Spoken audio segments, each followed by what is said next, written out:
kepadaku setelah aku sudah layu, sedangkan Tuanku sudah tua. Lalu berfirmanlah Yahweh kepada Abraham, mengapa Sarah tertawa dan berkata, jadi ini Tuhan ini tahu nih, walaupun Sarah ini cuma ngomong dalam hati. Nanti kalau kamu baca kitab Injil, Yesus itu orang ngomong dalam hati dia tahu loh. Yesus mengatakan begini, mengapa kamu berkata begitu, mengapa kamu berpikir begitu di dalam hatimu. Kamu baca berkali-kali di dalam Matius, Markus, Lukas, Yohanes, Yesus itu tahu apa yang ada di dalam pikiran orang. Ya. Jadi firman Tuhan kepada Abraham, mengapa Sarah tertawa di dalam hatinya dan berkata, sungguhkah aku akan melahirkan anak, sedangkan aku telah tua? Adakah sesuatu apapun yang mustahil untuk Tuhan? Pada waktu yang telah ditetapkan itu tahun depan, aku akan kembali mendapatkan engkau. Pada waktu itulah Sarah akan mempunyai seorang anak laki-laki. Lalu Sarah menyangka, aku tidak tertawa, sebabnya takut. Tetapi Tuhan berfirman, tidak, memang engkau tertawa. Itulah anaknya namanya Ishak. Ishak itu artinya tertawa. Arti nama Ishak itu artinya tertawa. Ya, jadi Tuhan itu sudah menjanjikan bahwa dia keturunan Goel Mesias yang dijanjikan Kristus tadi itu tidak lahir dari Ismail, tidak lahir dari 6 anaknya yang lain, melainkan dari Ishak. Dan sekarang kalau kamu baca itu yang mana itu? Yang kata-kata itu. Ya.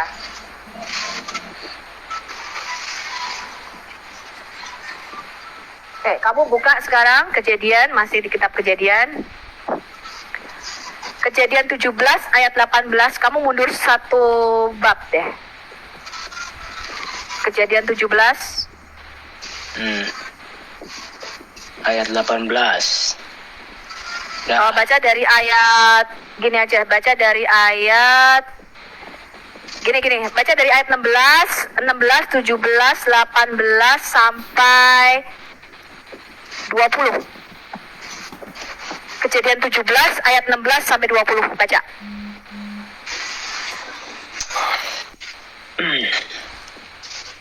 Panjang juga ini ya.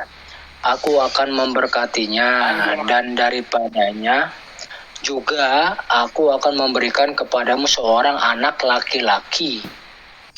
Aku akan memberkatinya dan daripadanya juga aku akan memberikan kepadamu seorang anak laki-laki. Bahkan aku akan memberkatinya sehingga ia menjadi ibu. Loh, kok menjadi ibu sih? Menjadi ibu bangsa-bangsa. Kok bukan bapak ini? Raja-raja bangsa akan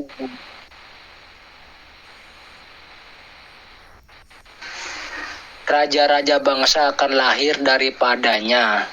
Lalu tertunduklah Abraham dan tertawa serta berkata dalam hatinya, mungkinkah bagi seorang yang berumur 100 tahun dilahirkan seorang anak, dan mungkinkah Sarah yang telah berumur 90 tahun melahirkan seorang anak?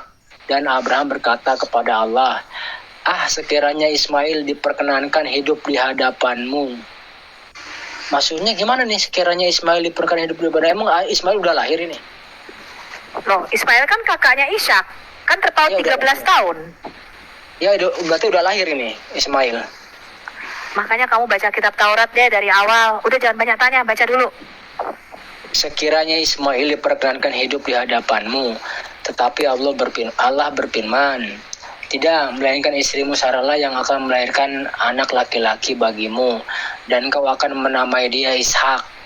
Dan aku akan mengadakan perjanjianku dengan dia menjadi perjanjian yang kekal untuk keturunannya. Tentang Ismail aku telah mendengarkan permintaanmu. Ia akan kuberkati, kubuat beranak, cucu, dan sangat banyak. Ia akan memperanakan 12 raja, dan aku akan membuatnya menjadi bangsa yang besar. Perjanjianku akan kuadakan dengan Ishak. Perjanjian apa ini? Perjanjian sunat tadi, bahwa benih Goel atau Mesias itu harus dilahirkan dari keturunan Ishak. Oke, lebih tepatnya lagi kita baca Kejadian 28. Tapi lihat, Tuhan mengatakan apa? Aku membenci Esau dan aku memberkati Yakub. Makanya dia membuat perjanjian Yakub. Kamu baca mimpi Yakub di Betel, Kejadian 28. Aku baca aja deh ya, kamu lama banget kalau baca soalnya. Aku langsung baca ya. Apa? Kamu catat aja. Berapa? Kejadian berapa? Tuhan.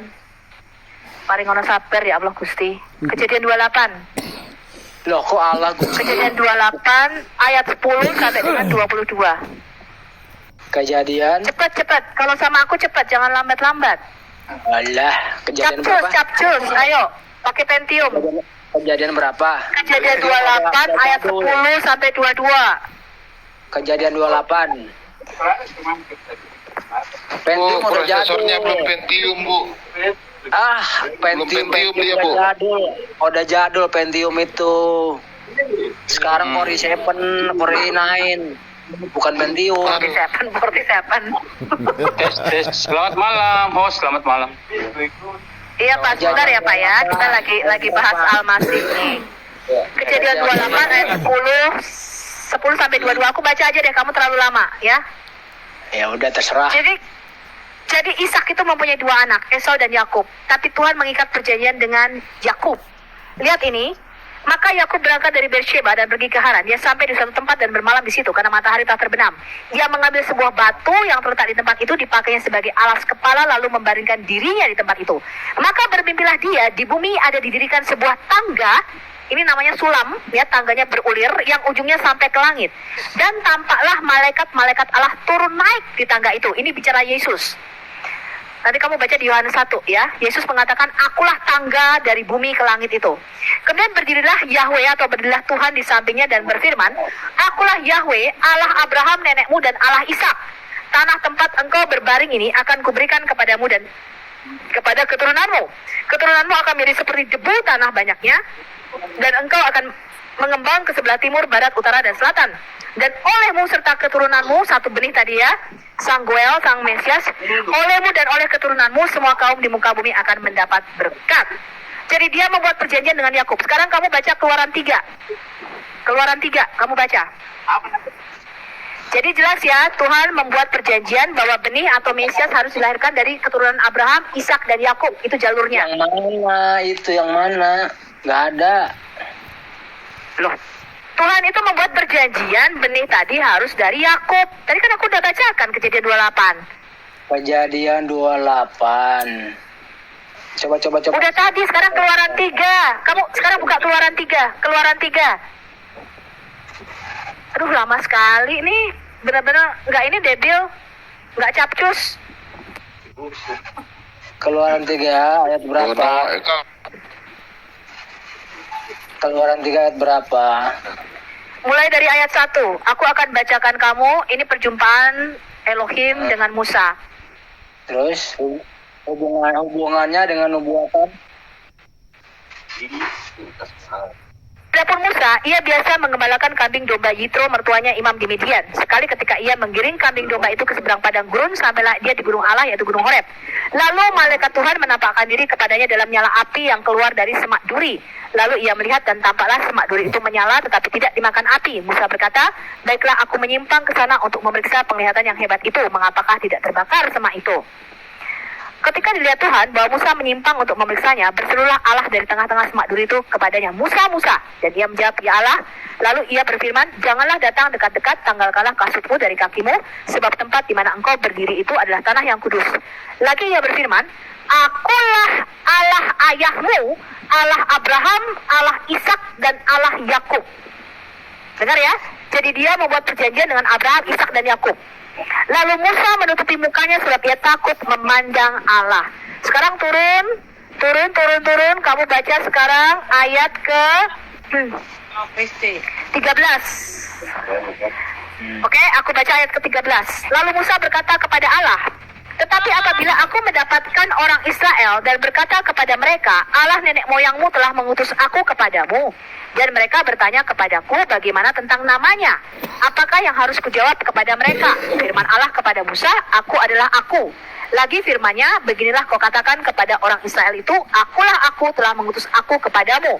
Selanjutnya berfirmanlah Allah kepada Musa, beginilah kau katakan kepada orang Israel, Yahweh, Allah nenek moyangmu, Allah Abraham, Allah Ishak, dan Allah Yakub telah mengutus aku kepadamu. Itulah namaku untuk selama-lamanya, dan itulah sebutanku turun-temurun. Jadi namanya adalah Yahweh, Allah Abraham, Allah Ishak, dan Allah Yakub. Dia tidak pernah bancaan bubur merah dan berganti nama menjadi Allah Subhanahu wa Ta'ala. Oke, jelas? Hubungan nubuatannya yang mana ini? Dari sekian banyak saya nggak nangkap nubuatannya. Paling simpel aja.